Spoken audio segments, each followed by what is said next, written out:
Assalamualaikum warahmatullahi wabarakatuh. Gimana kabarnya kalian? Semoga sehat-sehat selalu. Gua kali ini ada di rest area 97.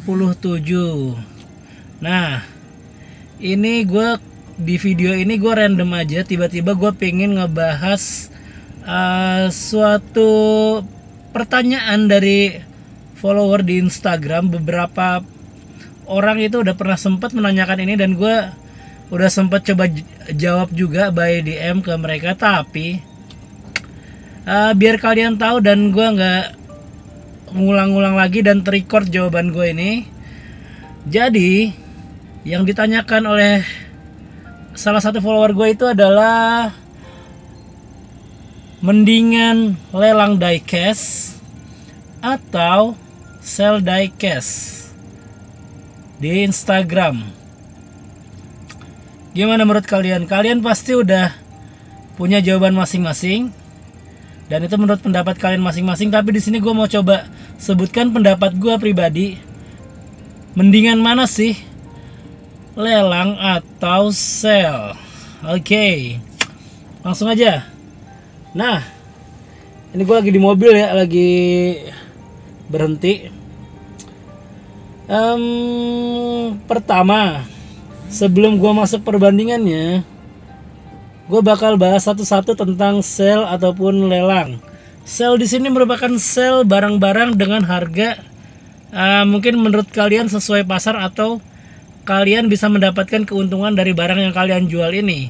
Dan lelang di sini adalah menjual sejumlah barang dengan metode lelang, dengan seperti ada buka harga berapa, bid selanjutnya berapa, dan bisa juga ada binnya atau buy it now, lu langsung beli tembak itu barang dan lu dapat barang itu.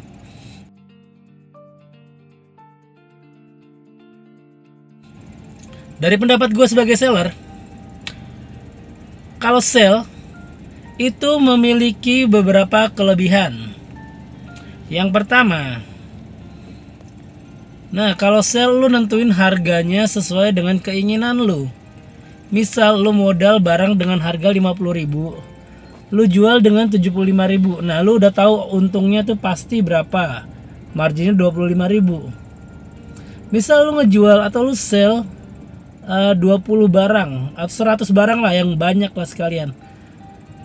Nah, lu bisa ngambil margin masing-masing 20.000, lu bisa tahu keuntungan estimasi maksimal lu berapa. Misalnya, jadi tadi kalau 100 barang untung 20.000 masing-masing, lu bisa dapat 2 juta. Bener nggak?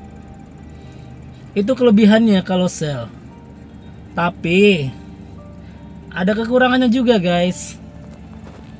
Kalau misalnya lu sell 100 barang dengan harga yang lebih tinggi dari pasar atau harga sesuai keinginan lu, apakah barang itu bakal kejual semua? Nah, di sini merupakan kekurangan dari sell itu sendiri. Jadi, kemungkinan besar barang yang lu sell, misal dari 100 barang, yang terjual itu mungkin sekitar 30-50%. Itu overall ya, gue ambil rata-rata dari gue beberapa kali ngadain sell. Kecuali lu bikin sell dengan harga yang jauh di bawah pasar, otomatis itu pasti bakal habis.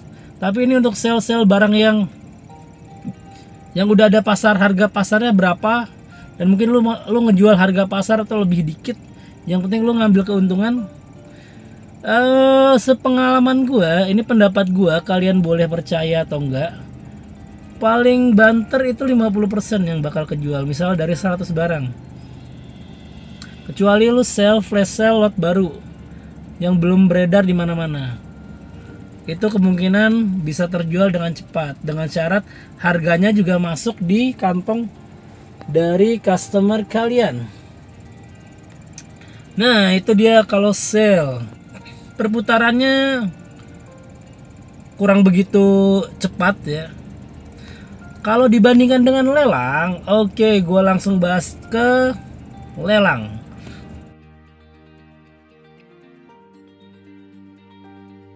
Lelang diecast atau mayoritas kebanyakan brandnya Hot Wheels, lelang Hot Wheels. Kalau lu lelang Hot Wheels itu ada kelebihan dan kekurangannya juga. Gue bahas dari kekurangannya dulu. Kekurangannya itu kalau misalnya lu ngelelang 100 barang, gue jamin gak bakal semuanya itu bakal untung atau plus dari harga modal kalau OB lu rendah. Rata-rata gue ngelelang 300 biji setiap 2 minggu, itu kira-kira ada sekitar 10% yang terjual di bawah harga modal. Misal lu beli 300.000, kejualnya mungkin cuma sekitar 2,5, tapi ya masih mendekati dengan harga modal. Itu kekurangannya kalau lelang. Nah oke, gue bakal ngebahas keuntungannya lelang. Keuntungannya lelang menurut gue pribadi yang udah sering melakukan lelang di Instagram itu cukup banyak. Yang pertama, lu bisa mengeluarkan barang lu dalam jumlah banyak dalam satu kesempatan. Kalau misalnya OB lu rendah, itu syaratnya, catatannya, lu bikin OB rendah dengan barang-barang yang hot, otomatis kemungkinan besar lu pasti keluar. Apalagi lu ngelelang 100 biji OB-nya 0, 100% pasti keluar barang lu. Dan ketika barang lu keluar, otomatis perputaran uang lu lebih cepat.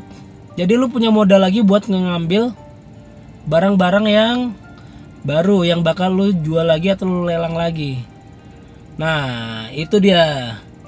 Kemudian yang kedua, lu ngirimin barang bisa sekaligus langsung dalam satu pengiriman. Jadi lu lebih efisien lah. Misal lu jadwalin, lu lelang hari Rabu, Kamis, Jumat lu kirim invoice, Sabtu, Minggu lu kirim. Jadi waktu lu lebih efisien dan lebih tertata.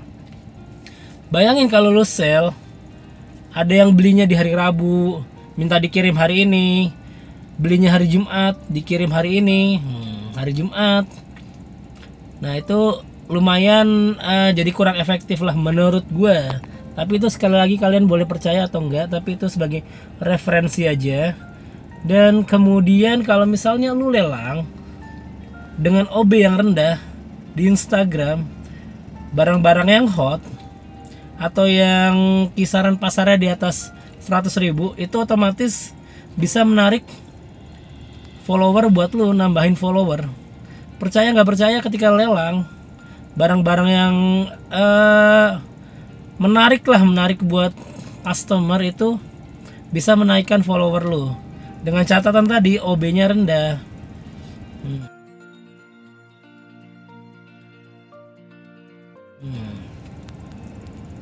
Itu dia menurut gue guys. Jadi kalau dilihat dari kesimpulan itu, gue lebih cocok dengan metode lelang diecast. Kenapa?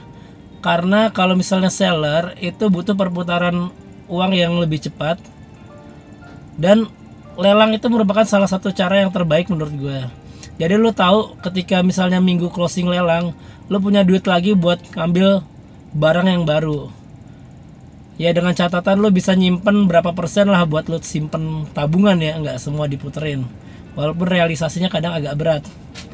Karena kita sebagai kolektor, kita ngoleksi juga, kita juga ngejual-jualin juga.